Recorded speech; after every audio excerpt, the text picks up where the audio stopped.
कृष्णचंद्र भगवान की जय। नमो विष्णुपादाय कृष्णप्रेष्ठाय भूतले श्रीमते भक्तिवेदांत स्वामिनिधि नामिने। नमस्ते सरस्वती देवे गौरवाणी प्रचारिणे निर्विशेष शून्यवादी पाश्चात्यदेशकारिणे। जय श्री कृष्ण चैतन्य प्रभु नित्यानंद श्री अद्वैत गदाधर श्रीवासादि गौरभक्तवृंद। वाञ्छाकल्पतरुभ्यश्च कृपा सिन्धुभ्येव च पतितानां पावनेभ्यो वैष्णवेभ्यो नमो नमः। हरे कृष्णा कृष्णा कृष्णा हरे हरे हरे राम राम राम हरे हरे। जय श्रीमद् भगवद गीता जी की जय। तो आज हम लोग 7वें दिन की भगवद गीता सुन रहे हैं और आज 7वां अध्याय है। बहुत अच्छे से सभी भक्त लोग आ रहे हैं और प्रतिदिन प्रभु जी के लिए श्रीमद् भगवद गीता का पाठ सुन रहे हैं और पाठ कर भी रहे हैं। मेरे कजिन ब्रदर अमेरिका से आए हैं। आपका बहुत बहुत स्वागत है प्रभु जी। थोड़ा देर हो गया, वो फ्लड हो गया रास्ता। हाँ फुआ के लड़का है। जी जी जी। आज इंद्र ने संवर्तक बादलों को भेजा है कि देखते हैं कौन कौन पहुंचता है ना। क्योंकि अगर लोग पहुंच गए 12 के 12 दिन तो इनका उद्धार हो जाएगा। तो इसलिए कभी कभी देवता इस तरह से परीक्षा लेते हैं ना? जैसे हम लोग भी बहुत जगह से डिटोर लेते हुए यहाँ पर पहुँचे तो लेकिन भगवान पहुँचा देते हैं ना? और भगवान रक्षा भी करते हैं। तो आज 3 अध्याय की कथा होगी तो थोड़ा सा ज़्यादा हो जाएगा। शांति से प्रभु जी जितना लंबा लगे लो। फ्राइडे हम लोग फ्राइडे सैटरडे संडे 3 दिन कुछ ज़्यादा करने की कोशिश करेंगे कि इसके बाद फिर ठीक है। तो कल 6वें अध्याय की कथा थी और जो 6वां श्लोक है चैप्टर 6 उसका नाम है ध्यान योग। कल हमने सुना कि किस तरह से कर्म योग इंद्रियों के द्वारा किया जाता है। हमारी जो इंद्रियां हैं उनको कंट्रोल में करके हम लोग कर्म योग करते हैं और कर्म योग से श्रेष्ठ है ज्ञान योग। तो ज्ञान योग मन को कंट्रोल करके हम ज्ञान योग संपादित करते हैं और उसके भी ऊपर है भक्ति योग। तो जब हम अपनी जो वास्तविक इंटेलिजेंस है उसको जब हम यूज़ करते हैं शास्त्रों को पढ़ के तो उसके द्वारा भक्ति योग संपादित किया जाता है। तो किसी भी योग में चाहे हम कर्म योग करें, ज्ञान योग के द्वारा भगवान को प्राप्त करने का प्रयास करें या सर्वश्रेष्ठ भक्ति योग के द्वारा भगवान को प्राप्त करने का प्रयास करें, लेकिन हमें अपने मन और अपने इंद्रियों को उन्हें हमें वश में करना है ना। तो इस तरह से भगवान बहुत प्रसन्न होते हैं जब कोई भक्ति योग के द्वारा भगवान की पूजा करता है, क्योंकि भक्ति योग सर्वश्रेष्ठ है। और भक्ति योग करते समय ज्ञान के द्वारा मनुष्य इस बात को जान जाता है कि हमारा ये जो शरीर इत्यादि दिया गया है ये भगवान के द्वारा ही दिया गया है। आज आप लोग विस्तार से सुनेंगे कि किस तरह से भगवान ने हमारी रचना की है, इस भौतिक जगत की रचना की है। तो भक्तों का एक भाव होता है कि तेरा तुझको अर्पण क्या लागे मेरा। तो ये जो शरीर भी दिया गया है ये भी भगवान का दिया गया है। तो जब हम दूसरी चीज़ें भगवान को हमें समर्पित करना है तो इस शरीर को भी हमें भगवान को समर्पित करना है। तो शरीर को भगवान को कैसे समर्पित किया जाता है? तपस्या के द्वारा। तपस्या के द्वारा हम भगवान को, और कैसी कृष्ण भावना भावित तपस्या, जैसे एकादशी इत्यादि व्रतों को करके हम लोग इस शरीर को भगवान को समर्पित करते हैं। जो 7वें अध्याय का नाम है भगवत ज्ञान। जब हम लोग योग के बारे में जान गए और भक्त को भगवान की प्राप्ति के लिए योग करना है ना, एक तरफ भक्त है, दूसरी तरफ भगवान है और बीच में योग है। भक्त का भगवान से योग, तो योग करने के लिए ज्ञान का होना आवश्यक है। और ज्ञान हमें कैसे मिलता है? भक्तों के संग से मिलता है। तो देखिए, भगवान स्वयं भगवत ज्ञान देते हैं, जिस ज्ञान को प्राप्त करने से भगवान में प्रेम बढ़ जाता है, भगवान के प्रति श्रद्धा हो जाती है। तो भगवान कहते हैं अर्जुन से कि मय्या सक्त मनः पार्था योगम युञ्जन मदाश्रयः असंशयं समग्रम माम यथा ज्ञास्यसि तच्छृणु। तच्छृणु, ये भगवान ने पहले भी कहा है, हम लोगों ने पहले भी सुना है कि भगवान कहते हैं कि हे अर्जुन, ध्यान से सुनो कि किस तरह मेरी भावना से पूर्ण होकर और मय्या सक्त मनः पार्था, अपने मन को मुझ में लगा के, हम लोग मन को कंट्रोल में करने के विषय में सोचे सुने, तो मय्या सक्त मनः पार्था, अपने मन को कंट्रोल में करके, इंद्रियों को कंट्रोल में करके मुझ में लगा के किस तरह से भगवत प्राप्ति हो सकती है। तो जब हम अपने मन को भगवान में लगाते हैं, भक्तों से सुनते हैं, तो हमारे हृदय में भगवान के प्रति श्रद्धा आती है, और जब हमारे हृदय में श्रद्धा आती है तब हमें भगवान का स्मरण होता है। तो कैसे कोई भौतिक जगत और सृष्टा का ज्ञान प्राप्त कर सकता है, ये इस अध्याय में बताया गया है। कोई अगर अपने पिता के बारे में जानना चाहे कि उसका पिता कौन है, तो सबसे सरल उपाय क्या है? जैसे बहुत सारी बिल्डिंग होती हैं, बड़ी बड़ी बिल्डिंग होती हैं, तो कोई बिल्डिंग यदि 1-2 साल पुरानी है तो आप रजिस्ट्रार ऑफिस में जाएंगे, ऑफिस में जाके पूछ लेंगे कि भाई, काउंसिल में फ़ोन करके पूछ लेंगे ये एड्रेस है और ये बिल्डिंग किसकी है, आपको पता चल जाएगा, है ना। और अगर कोई बिल्डिंग 70-80 ईयर्स पुरानी है, 100 साल पुरानी है, तो वो जानने के लिए आपको आपके माता पिता से पूछना पड़ेगा, दादा दादू से पूछना पड़ेगा, दादा से पूछना पड़ेगा, दादी से पूछना पड़ेगा कि आप तो बहुत लंबे समय से बताइए ये बिल्डिंग किसकी है। लेकिन कोई बिल्डिंग यदि 1000 साल पुरानी है ना, तो ना तो उसका पता हो सकता है, कि हो सकता है काउंसिल में भी पता ही नहीं ना हो, है ना। तब फिर उसके बारे में आप किससे, कहाँ से ज्ञान लेंगे, है ना।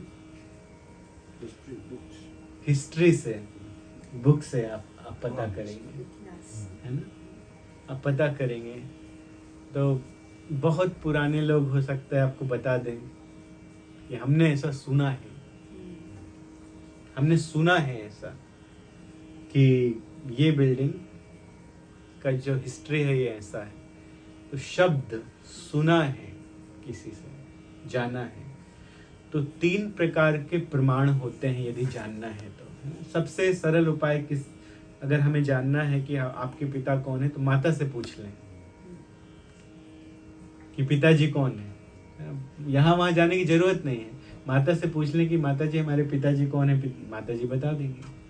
सबसे ऑथेंटिक आंसर माता जी से पता चलेगा, है ना।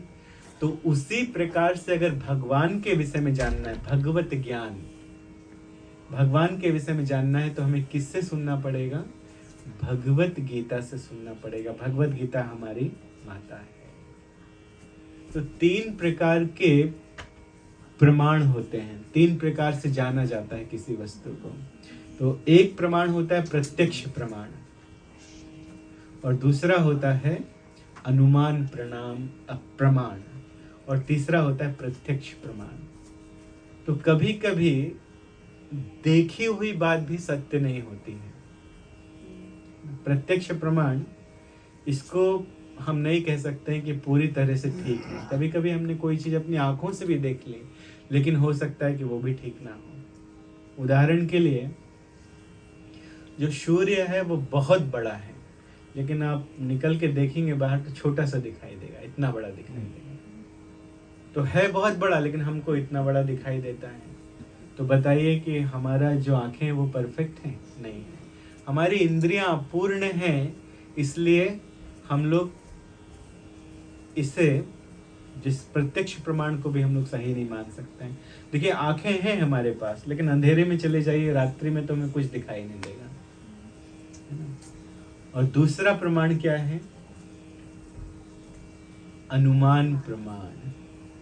अनुमान करके कोई बात है ना, जैसे कि हो सकता है कि कोई आ रहा हो यहाँ पर कथा सुनने के लिए, लेकिन हम लोग अनुमान लगा के लगता है कि आज नहीं आएंगे, लेकिन हो सकता है कहीं फ्लड में फंसे हो।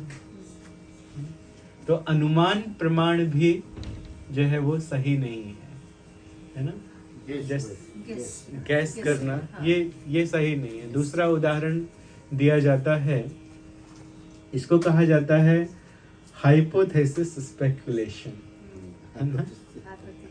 स्पेकुलेशन, तो स्पेकुलेशन के द्वारा हमें पता नहीं चलेगा। जैसे एक बार एक बहुत बड़े किसी हॉस्पिटल में एक मीटिंग चल रही थी, और मीटिंग के बाद कॉफ़ी ब्रेक हुआ। तो जितने भी बड़े बड़े न्यूरोलॉजिस्ट थे, कार्डियोलॉजिस्ट थे और ऑर्थोपेडिक जितने भी सर्जन थे, वो सब एक जगह आए। तो उन्होंने देखा कि एक आदमी लंगड़ा के जा रहा था। तो उन लोगों ने अपना अपना अनुमान लगाना शुरू किया। तो जो बहुत बड़े न्यूरोलॉजिस्ट थे वो कहते हैं कि ये कोई कौन सी प्रॉब्लम है, क्योंकि वो क्या है, न्यूरोलॉजिस्ट हैं। तो वो कहते हैं कि ये कोई न्यूरॉन्स की प्रॉब्लम है। इसके कारण इसको जो बहुत बड़ा सदमा लगा है, और अब ये लंगड़ा के चल रहा है, अब लगता है कि गिरने वाला है। इसके बाद जो कार्डियोलॉजिस्ट थे तो वो कहते हैं कि इसको हार्ट अटैक आने वाला है। जब हार्ट अटैक आने वाला होता है तो धीरे धीरे बॉडी जो है वो स्लो हो जाती है, तो थोड़ी देर में गिर जाएगा और उसको हार्ट अटैक आ जाएगा। और तीसरे कौन है? आर्थोपेडिक है ना। तो कार्डियोलॉजिस्ट कहते हैं इसको हार्ट अटैक आने वाला है, और जो ऑर्थोपेडिक है वो कहते हैं कि ये हेयर लाइन फ्रैक्चर है, इसके कारण ये धीरे धीरे लंगड़ा के चल रहे हैं। तो किसी दूसरे डॉक्टर ने बोला, अरे भैया आप अलग अलग अनुमान लगा रहे हैं, आप क्यों नहीं उससे जाके पूछ लेते हैं कि उसको प्रॉब्लम क्या है। तो उसके पास जाके पूछा कि आपकी प्रॉब्लम क्या, तो कहते मेरी चप्पल टूट गई है। मेरी चप्पल टूट गई है इसलिए मैं लंगड़ा के चल रहा हूँ, है ना। तो इसका अर्थ क्या है कि अनुमान प्रमाण भी ठीक नहीं है, गलत है। तो कौन सा प्रमाण सत्य माना जाए? शब्द प्रमाण। हम जब किसी प्रमाणिक व्यक्ति से सुनते हैं, भगवत गीता में भगवान पहले बता चुके हैं कि कैसे सुनना है, तो कहते हैं गुरु परंपरा से सुनना। भगवान ने जो भगवत गीता दी है, पहले भी ये गुरु परंपरा से आई थी, लेकिन कालांतर में चली गई, इसलिए भगवान ने दोबारा भगवत गीता का ज्ञान अर्जुन को दिया है। तो इसीलिए हमें परंपरा से सुनना है, परंपरा से। और स्वयं भगवान भगवत गीता के इन शब्दों को कहे हैं, इन शब्दों को स्वयं भगवान ने बताया है। तो भगवान बताते हैं कि ध्यान से सुनो। इस भगवत गीता के ज्ञान को सुनकर लोग केवल सुनने से भी मुक्त हो जाते हैं।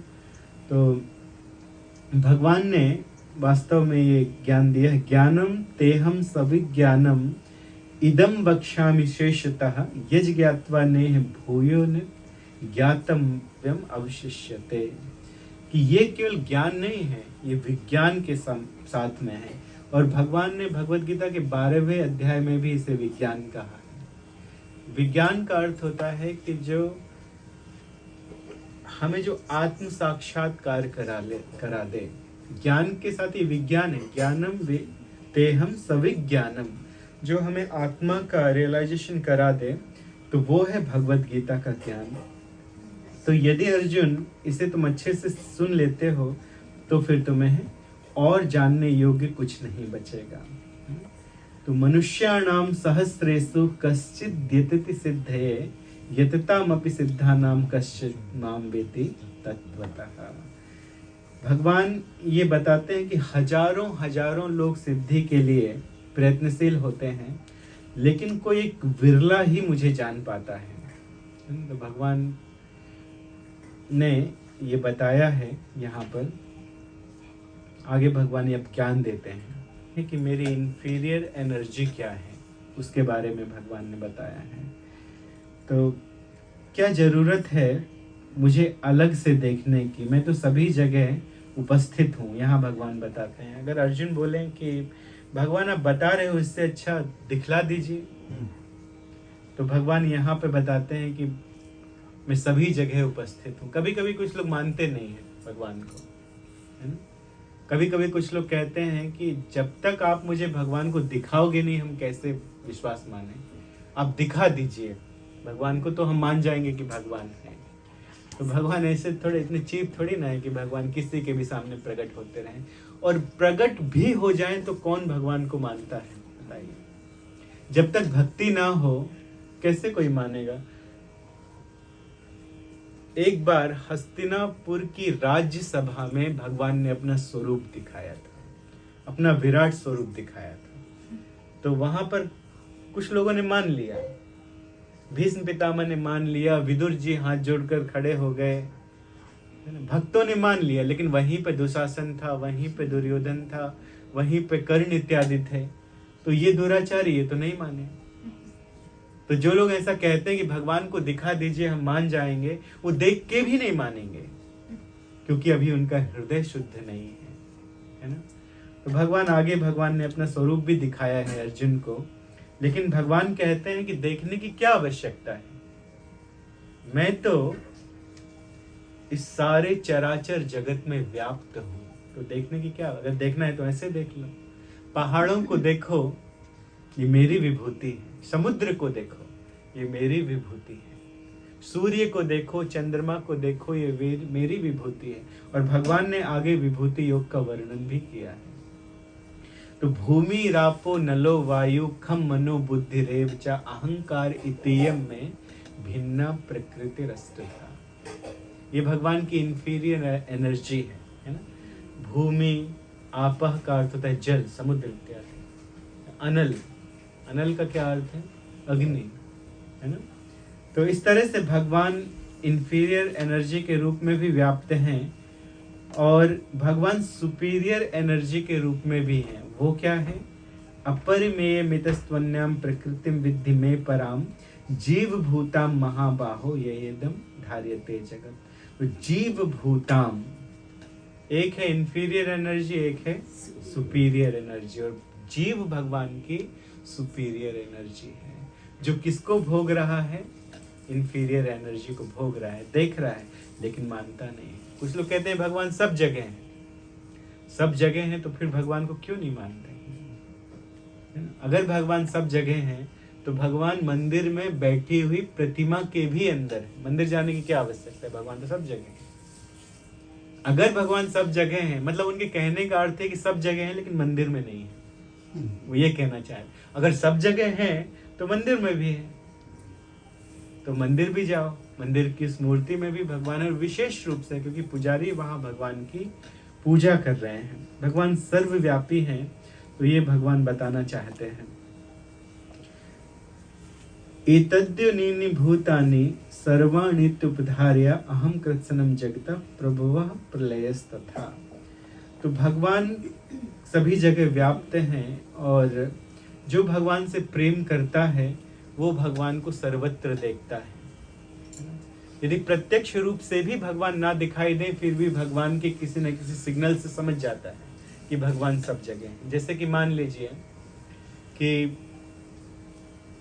राजीव आए, घर में आए और अपनी चाबी इन्होंने कहीं रख दी है और ये रूम में चले जाएंगे, फ्रेश होने के लिए चले जाएंगे, या इतना बड़ा घर है कहीं भी चले गए, लॉन मूविंग करने लगे, कुछ करने लगे। बाद में राम जी आए तो राम जी केवल गाड़ी की चाबी को देख के समझ जाएंगे कि राजीव आ चुके हैं। केवल चाबी को देख के समझ जाएंगे कि वो घर पे हैं। तो वैसे ही भगवान अपने आप को दिखाते हैं कई रूपों में, है ना, कई रूपों में दिखाते हैं। हम लोग सांस ले रहे हैं, जीवित हैं, हम लोग आंखों से देख सकते हैं, कानों से सुन सकते हैं किस प्रकार से मस्तिष्क कार्य करता है। लोग डॉल तो बना सकते हैं, सिंथेटिक डॉल बना सकते हैं, लेकिन उसके अंदर लोग आत्मा तो नहीं भर सकते हैं। सदियों से प्रयास कर रहे हैं लेकिन अभी तक संभव नहीं हुआ और ना होगा, होगा भी नहीं। तो इसी बात को देख के समझ सकते हैं कि भगवान है।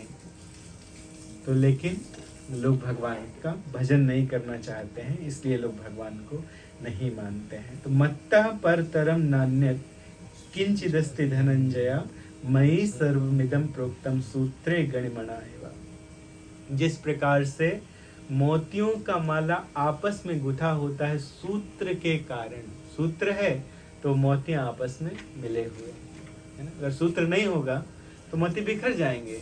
तो उसी तरह से भगवान को सबकी आत्मा मानो, भगवान सबके अंदर हैं, हमें इस बात को जानना है ना? तो कैसे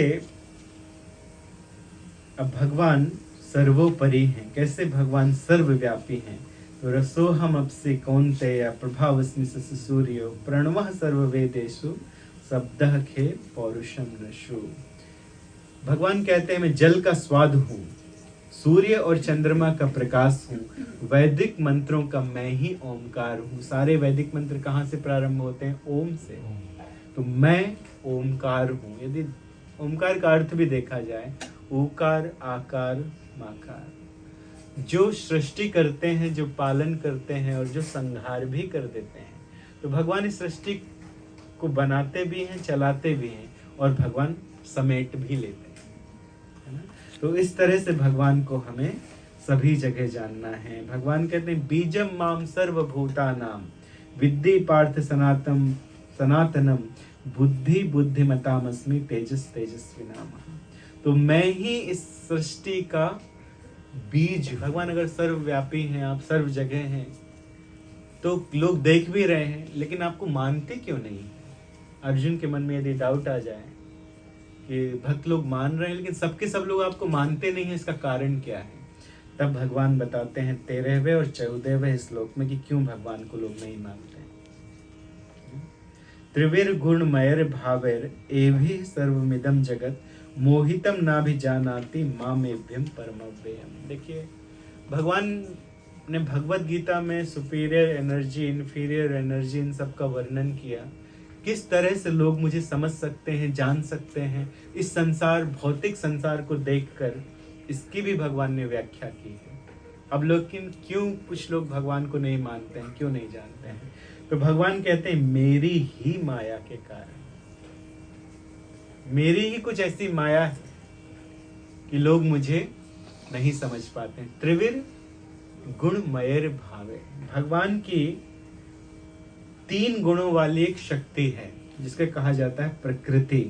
तो मोहितम ना भी जानाती, उससे ही मोहित होकर लोग मुझे नहीं मानते हैं, नहीं जानते हैं। तो अर्जुन तब कहता है कि इस माया जाल से कैसे हम बच सकते हैं? आप ऐसी माया चलाते क्यों? क्यों नहीं ऐसा कुछ कर देते हो कि सब लोग आपके स्वाभाविक भक्त हो जाएं, है ना? हम नरक में क्यों जाएं? एक प्रश्न उठता है ना। कुछ ऐसा कर दीजिए कि स्वाभाविक सबके सब भगवान के भक्त निकलें। तो भगवान किसी के फ्री विल के साथ भगवान खेलते नहीं। भगवान ने सबको फ्री विल दिया है। भगवान ने संसार बनाया, मैनुअल भी बनाया। टीवी के साथ मैनुअल आता है, कोई भी आप चीज लीजिए इलेक्ट्रॉनिक, उसके साथ मैनुअल आता है। तो भगवान ने संसार बनाया, उसका मैनुअल भी बनाया। लेकिन भगवान सबको एक फ्री विल देते हैं।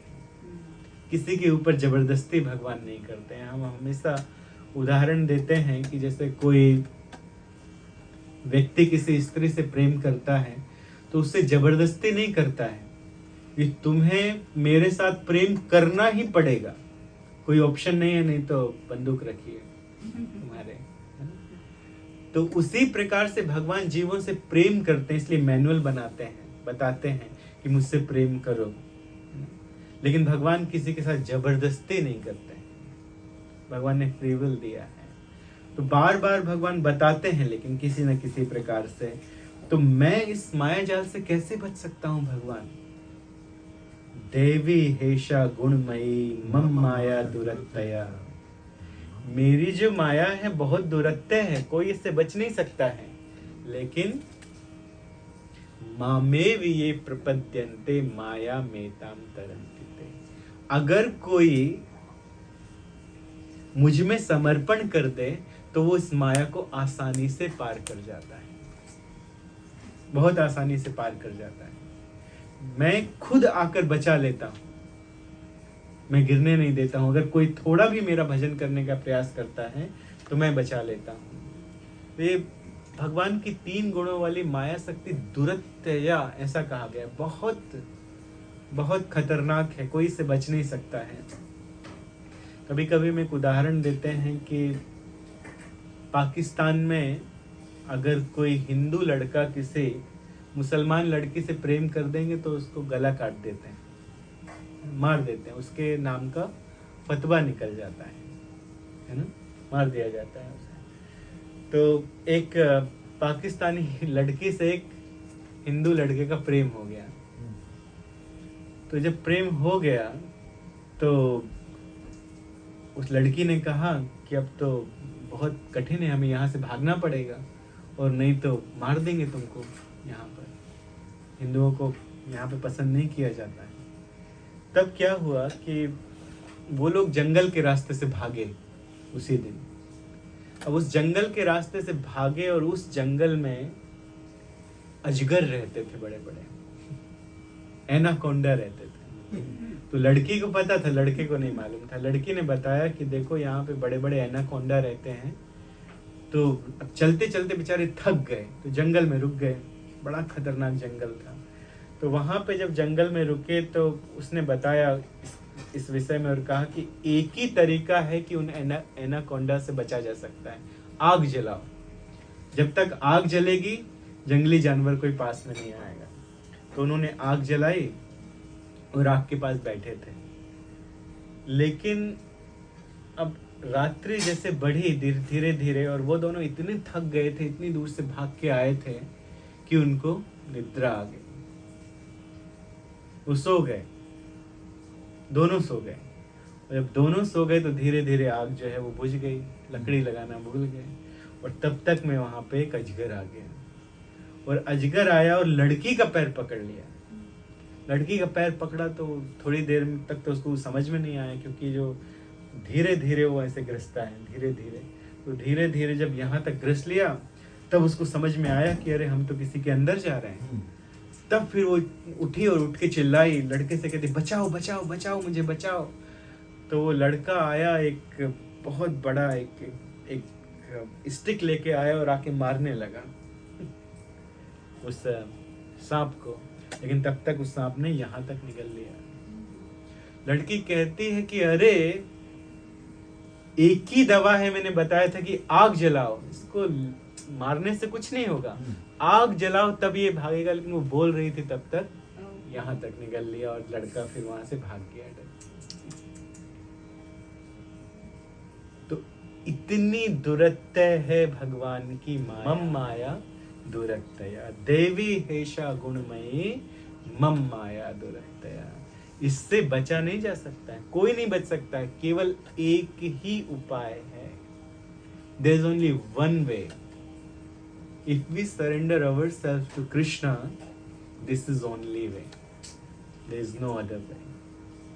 तो मामेव ये प्रपद्यन्ते माया मेताम तरन्ति ते। यदि कोई अर्जुन, यदि कोई मुझ में समर्पित हो जाता है तो वही इस माया से बच सकता है, और इस माया से कोई नहीं बच सकता है। भगवान मुस्कुराते हुए अर्जुन से कहते हैं तो फिर अर्जुन के मन में एक प्रश्न आया, तो भगवान आप किसे इस अपनी माया जाल के अंदर रखते हैं? कौन है जो इस माया जाल में फंसा रहता है? मुझे थोड़ा विस्तार से बताइए, अभी मेरी समझ में नहीं आया। तब भगवान बताते हैं, ना माम दृष्कृतिनो मूढ़ा प्रपद्यन्ते नराधमा माया या पृथक ज्ञाना आसुरम भावमाश्रितः। भगवान कहते हैं कि वो लोग मूर्ख हैं। ना माम दृष्कृतिनो मूढ़ा, वो मूर्ख लोग जो मुझ में समर्पण नहीं करते हैं। और माया या पृथक ज्ञाना, उनका जो ज्ञान है वो माया के द्वारा हर लिया गया है, इसलिए वो मुझ में समर्पित नहीं कर होते हैं। और ऐसे लोगों को मैं अपने माया जाल के अंतर्गत रखता हूँ। तो 4 प्रकार के ऐसे लोग हैं जो भगवान का भजन करते हैं। 4 प्रकार के लोग भगवान की शरण में आते हैं, भजन नहीं करते, शरण में आते हैं। चतुर्विधा भजन्ते माम जना सुकृतिनो अर्जुना। सुकृतिनो का अर्थ है कि ये लोग कहाँ जाएंगे? स्वर्ग में जाएंगे भगवान का भजन, क्योंकि अभी करते नहीं हैं, लेकिन यदि करने लगेंगे तो भगवान के धाम में जाएंगे। तो कौन कौन है वो? आर्थो, अर्थार्थी, ज्ञानी, जिज्ञासु। आर्त का अर्थ है कि जो लोग दुखी हैं, जिनके पास धन नहीं है, जो कई प्रकार से दुखी हैं, किसी न किसी प्रकार से जो लोग डिप्रेस्ड हैं, डिस्ट्रेस्ड हैं, तो वो लोग भगवान का भजन करते हैं, कभी कभी भगवान की शरण में जाते हैं। जिज्ञासु, और जो लोग भगवान के विषय में जानना चाहते, जिज्ञासु श्रेय उत्तम। शास्त्र में कहा गया है कि जो जिज्ञासु है वो श्रेष्ठ है। जब कोई प्रश्न कोई पूछता है तो हम लोगों को उनको इनकरेज करना चाहिए, पूछिए। यदि किसी ने पूछा और डांट दें तो इसका अर्थ है कि वो अभी कारुणिक सन्यासी नहीं है, कारुणिक प्रचारक नहीं है ना? तो जिज्ञासु उत्तम है, क्योंकि कोई पूछेगा तभी तो जानेगा भगवान के बारे में। तो आर्त जिज्ञासु, फिर कौन है? अर्थार्थी, जिसको पैसे की आवश्यकता है, धन की आवश्यकता है, वो भी जाता है भगवान की शरण में और धन पाने का प्रयत्न करता है। चौथा है ज्ञानी, ज्ञानी चा भरत ऋषभा। तो ये सब पुण्यात्मा हैं। 4 लोग भगवान की शरण में जाते हैं, लेकिन ये लोग पुण्यात्मा हैं। इनमें सबसे अच्छा कौन है? ज्ञानी, क्योंकि ज्ञानी अपने ज्ञान के कारण भगवान की शरण में आता है।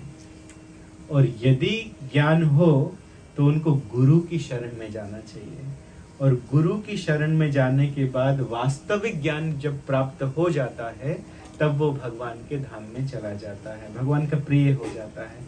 अगले श्लोक में, श्लोक नंबर 17 में भगवान कहते हैं कि इन सब में सबसे ज्यादा प्रिय कौन है? तेषाम ज्ञानी नित्य युक्ता एक भक्तिर विशिष्यते प्रियो ही ज्ञानिनो तीर्थम अहम सचम प्रिय। ज्ञानी भगवान को बहुत अधिक प्रिय है। ऐसे तो उदारा सर्वे वेते, सब प्रिय हैं। तो ज्ञानी होने के बाद कोई भगवान की शरण में जाता है, कब संभव है? बहुनाम जन्मना मनते ज्ञानवान वाम प्रपद्यते वासुदेवः सर्वमिति सा महात्मा सुलभ। भौतिक भोग की इच्छा से तो सब भगवान के पास जाते हैं। दुख में सुमिरन सब करे, सुख में करे ना कोई। दुखी तो वैसे ही चले जाते हैं, कोई ना कोई पूजा करा लेते हैं कि बताइए कि हम क्या पूजा करें, ये दुख है, ये दुख दूर करना है ना? और जिज्ञासु भी कभी कभी जिज्ञासु कुछ पूछते हैं लेकिन पालन नहीं करते हैं। तो भगवान कहते हैं जब बहुत बहुत जन्मों का ज्ञान की पुण्य कर्म का उदय होता है, अनेकानेक जन्मों के ज्ञान का जब उदय होता है, बहुनाम जन्म ना मनते और ज्ञानवान वाम प्रपद्यते, बहुत बहुत जन्म हो जाने के बाद जब ज्ञान का उदय होता है तब कोई ये जानता है कि वासुदेवा सर्वमिति, कि केवल कृष्ण ही सब कुछ है। वही सारे देवताओं के स्वामी हैं, वही सारे मनुष्यों के स्वामी हैं, वही सारी सृष्टि को करने वाले हैं, वही सारे लोकों की रचना करने वाले हैं। हम सब चले जाएंगे, देवता भी चले जाते हैं, लेकिन भगवान एकमात्र रहते हैं। जब सभी लोगों का संहार होता है तो देवता भी चले जाते हैं। सब कहाँ चले जाते हैं? भगवान के शरीर के अंदर चले जाते हैं और वहां पे सुप्त अवस्था में रहते हैं। दोबारा सृष्टि होती है तो सारे फिर से अपने अपने कर्मों के अनुसार अलग अलग जगह जन्म लेते हैं। तो इस प्रकार से किसी मनुष्य में श्रद्धा होना चाहिए। श्रद्धावान भजते यो माम सामे युक्त तमा मता। श्रद्धा से ज्ञान होता है और ज्ञानी फिर क्या होता है? बहुनाम जन्मना मनते ज्ञानवान माम प्रपद्यते वासुदेव सर्वमिति सा महात्मा सुदुर्लभा। तो कोई कैसे ये जान पाता है कि वासुदेव ही सब कुछ है? गुरु की शरण लेने से। तो गुरु की हमेशा शरण लिए रहना चाहिए हर काल में, हर समय। यहाँ पर श्लोक नंबर 20 से लेकर 23 में बताया गया है, अर्जुन यदि ये पूछें कि उनका क्या भगवान जो अन्य देवताओं की शरण लेते हैं। सब लोग तो नहीं जानते हैं कि वासुदेव सर्वमिति। उनका क्या जो दूसरे दूसरे देवताओं की शरण लेते हैं, उनका क्या होता है? उनके विषय में कुछ बताइए। तब भगवान कहते हैं कामस्तैर स्थैर कृतज्ञान। भौतिक भोग की भावनाओं के कारण, मतलब है कि सेंस ग्रेटिफिकेशन की डिजायर्स के कारण जिनका नॉलेज जिनका हर लिया गया है, नॉलेज जिनका छीन लिया गया है, ऐसे लोग प्रपद्यन्ते अन्य देवता, दूसरे देवताओं की शरण लेते हैं। भगवत गीता में भगवान बता रहे हैं, भगवान को सभी मानते हैं ना। भगवत गीता सबसे प्रामाणिक शास्त्र है। तो सबसे प्रामाणिक शास्त्र में सबसे प्रामाणिक व्यक्ति ऐसा बोल रहा है। लोग इस बात को छुपा लेते हैं, बताते नहीं। इसीलिए किसके मुख से सुना जाए ये जरूरी है कि जिसका ज्ञान हर लिया गया है वो दूसरे देवताओं की शरण लेता है। तम तम नियमास्थाय प्रकृत्या नियता स्वया। ऐसे लोग अलग अलग देवताओं की पूजा करते हैं और पूजा के विविध अनुष्ठानों का पालन करते हैं। लेकिन भगवान कहते हैं कि यदि वो लोग दूसरे देवताओं की पूजा करते हैं, किसी देवता के प्रति उनमें श्रद्धा है, तो वो श्रद्धा भी मैं ही देता हूँ। यो यो याम याम तनु भक्ता श्रद्धयार्चितुमिच्छति तस्य तस्याचलाम श्रद्धाम तामेव विद्धामि हम। कि वो श्रद्धा भी मैं ही देता हूँ। चलो कुछ तो करेगा। बाद में जब दूसरे दूसरे यज्ञ करके इसकी बुद्धि जब प्यूरिफाइड हो जाएगी, बाद में ये किसी तरह से मेरे पास आएगा। और केवल इतना ही नहीं, सातया श्रद्धया युक्ता आराधना लभते चा ततः कामान मयि विहितान हितान। और जो उनको प्राप्त होता है पूजा के विविध अनुष्ठानों का पालन करके, जो उनको प्राप्त होता है, देने वाला मैं ही हूँ। तब क्यों नहीं डायरेक्ट उनकी शरण में जाया जाए? जब देने वाले वो ही हैं तो क्यों नहीं उनकी शरण में जाया जाए? अंतवत्तु फलम तेषाम तद भवत्य अल्पमेधशाम देवान देव यजो यान्ति मद भक्ता यान्ति मामपि। अब देखिए यहाँ पर स्पष्ट कहा गया है। हम कहते हैं हमेशा कि भगवत गीता में भगवान ने स्ट्रेट आपकी बुद्धि में हथौड़ा मारा है। जितने भी बात बोली है भगवान ने स्ट्रेट फॉरवर्ड बोली है, बिना छुपाए। यहाँ पे क्या कहते हैं? लेकिन फल मैं देता हूँ, श्रद्धा भी मैं देता हूँ, लेकिन जो दूसरे देवताओं की पूजा करते हैं वो कैसे हैं? अल्पमेध साम। हिंदी में ट्रांसलेशन कर देंगे तो लोगों को बुरा लग जाएगा। अल्पमेध साम का अर्थ क्या होता है? Half minded. उनकी बुद्धि नहीं है उनके पास में, है ना। इसीलिए वो लोग देवताओं की शरण में जाते हैं। तो जब भगवान स्पष्ट रूप से कहते हैं कि भोक्तारम यज्ञ तपसाम सर्वलोक महेश्वरम सुहृदम सर्वभूतानाम ज्ञात्वा शांति मृक्षति, कि मैं ही सब कुछ देता हूँ, मैं ही सब कुछ देता हूँ, तो क्यों ना भगवान के पास जाएं, है ना। तो एक सवाल उठता है कि अगर हमारे मन में फिर भौतिक भोगों की इच्छा है तो क्या हम भगवान के पास जा सकते हैं? आगे के श्लोक में भगवान का बताएंगे। या भगवान श्रीमद् भागवतम में कहते हैं क्यों नहीं आ सकते? क्यों नहीं आ सकते? अगर भौतिक भोगों की इच्छा है, even if you have any material desire, any desire, still you come to me. अकामः सर्व कामो वा मोक्ष कामः उदारथि त्रिवेण भक्ति योगेन यजेत पुरुषं पर। कोई कामना है या नहीं है, अरे अगर मोक्ष भी चाहिए, जो योगियों को चाहिए होता है, अष्टांग योग का पालन करते हैं, फिर भी और कुछ मत करो, मेरे पास आओ। मेरे पास आओगे तो और कहीं तुम्हें जाने की आवश्यकता नहीं पड़ेगी। अब अर्जुन के मन में एक और प्रश्न आया, उनका क्या जो निर्विशेष ब्रह्म की पूजा करते हैं, जो निर्विशेष ब्रह्म का ध्यान करते हैं, उनका क्या, भगवान उनके बारे में भी कुछ बताइए। तो भगवान के काल्पनिक स्वरूप को समझते हैं, है ना? वो लोग, कुछ लोग ऐसे हैं कि वो लोग ये सोचते हैं कि भगवान का स्वरूप है ही नहीं, है ना? भगवान नरसिंह देव अवतार लिए, राम अवतार लिए, वामन अवतार लिए, वराह अवतार लिए, तो वो ऐसा सोचते हैं कि ये सब अवतार जो है ये काल्पनिक हैं, ये भगवान ने लिया और खत्म कर दिया।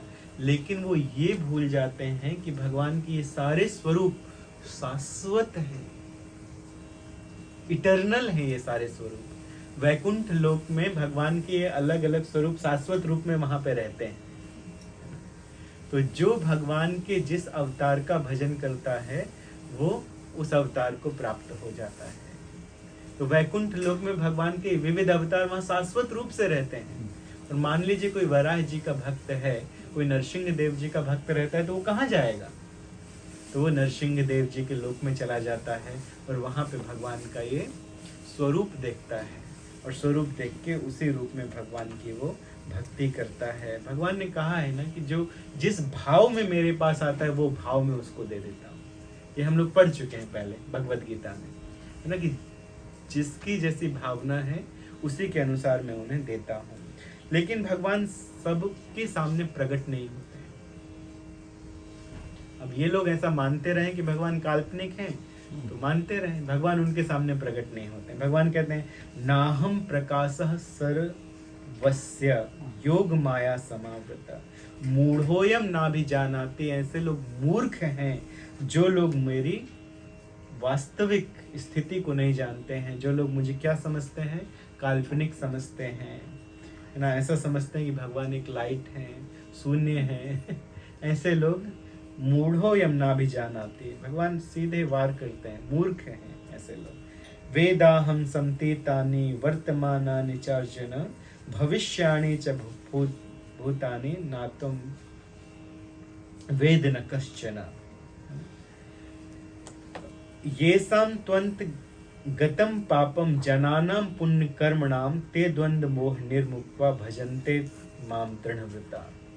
कौन भगवान को भजता है, कौन भगवान का भजन करता है? लोगों में अलग अलग वृत्तियां हैं। कोई भगवान को काल्पनिक समझते हैं, कोई भगवान को एक लाइट समझते हैं, कोई ब्रह्म समझते हैं, कोई परमात्मा समझते हैं, कोई मानते ही नहीं, कुछ मानते हैं।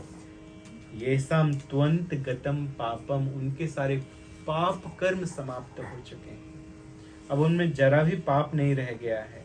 वो द्वंद्व से, मोह से मुक्त हो चुके हैं, केवल मेरा भजन करते हैं। ऐसे लोगों के सामने में प्रकट होता हूँ, उन लोगों के सामने में आता हूँ। तो भगवान अपना विराट स्वरूप भी दिखाएंगे अगले अध्यायों में, अपना विराट स्वरूप दिखाएंगे कि देखो ये मेरा स्वरूप है। जरा मरण मोक्षाय मामा सुत्यतन्ति ते ब्रह्म तद्विदुः कृत्स्नम अध्यात्मम कर्म चाखिलम। तो यदि कोई मुक्ति पाना चाहता है, किससे? जरा मरण, जन्म मृत्यु जरा व्याधि से, तो और कहीं नहीं जाए, भगवान की शरण में जाए। ठीक है, देवताओं के पास में जाएगा, देवता दे देंगे। क्या दे देंगे देवता? कुछ दे देंगे, मटेरियल चीजें दे देंगे, लेकिन ये शाश्वत नहीं, हमेशा के लिए नहीं देते हैं। थोड़े समय के लिए, जितने समय आप भक्ति करेंगे, उनकी देवताओं की पूजा करेंगे, उतने समय के लिए वो चीज मिलेगी आपको, हमेशा के लिए नहीं मिलेगी। लेकिन भगवान यदि कुछ देते हैं तो इटरनली देते हैं, दिस इज योर्स, दे देते हैं, हमेशा के लिए दे देते हैं। जैसे भगवान ने कृपा करके यशोदा को अपनी माता बनाया, देवकी को अपनी माता बनाया, तो हमेशा के लिए बना लिया। पूतना का दूध पिया, देखिए पूतना तो मारने के लिए आई थी, वो अपने स्तनों में विष लगा के पिला रही थी, कालकूट नाम का विष था, बड़ा भयंकर विष स्तनों में लगा के भगवान को पिला रही थी, किस लिए? मारने के लिए। लेकिन भगवान ने सोचा ये मुझे दूध पिला रही है, ये देखा भगवान ने और गोलोक वृंदावन भेज दिया उसको, डायरेक्ट अपनी माता बना लिया। अगर कोई साधारण बालक होते कृष्ण तो मर नहीं जाते कालकूट नाम का विष पी के, लेकिन भगवान ने उसको ही मुक्त कर दिया। उसकी इच्छा थी ना, हंसते हंसते, उसकी जो हाँ। वो थी, हाँ उसकी इच्छा थी हाँ, दूसरे जन्म में कि पिछले भगवान- पिछले हाँ, जन्म की बात है वो, वामन देव की जो हाँ, जो वामन देव की बेटी। जो कथा है। लेकिन इस जन्म में तो वो मारने के लिए आई थी, कंस ने भेजा था मारने के लिए, है ना, लेकिन भगवान ने उसको अपनी माता बना लिया। देखिए भगवान ये ऐसी कृपा करते हैं। भगवान उस समय ये देखे, ये नहीं देख, वो भगवान ये नहीं याद कर रहे थे कि इसका पिछला जन्म क्या था, उसका पिछला, भगवान तो ये देख रहे मुझे दूध पिला रही है। दूध कौन पिलाता है? माता पिलाती है, तो ये तो मेरी माता हो गई। तो भगवान उसको सीधे गोलोक वृंदावन भेज दिए। ऐसे ही भगवान कृपा करते हैं। तो भगवान को कैसे जाना जा सकता है? भगवान को जाना जा सकता है भगवत ज्ञान के द्वारा। भगवत ज्ञान कौन प्राप्त करता है? जिसमें श्रद्धा होती है, जिसमें फेथ होती है, आदौ श्रद्धा। जब फेथ होती है, ज्ञान प्राप्त होता है, थोड़ा भी ज्ञान प्राप्त होता है, तो लोग गुरु की शरण में जाते हैं और गुरु से बहुत सुनते हैं। यदि गुरु प्रत्यक्ष नहीं है तो कान में लगा के गुरु के प्रवचन को सुना करते हैं। और इस प्रकार से गुरु से सुनने के बाद हमारी फेथ स्ट्रांग होती है, भक्ति में बदल जाती है और भक्त भगवान की शरण ले लेता है और भगवान बहुत खुश हो जाते हैं।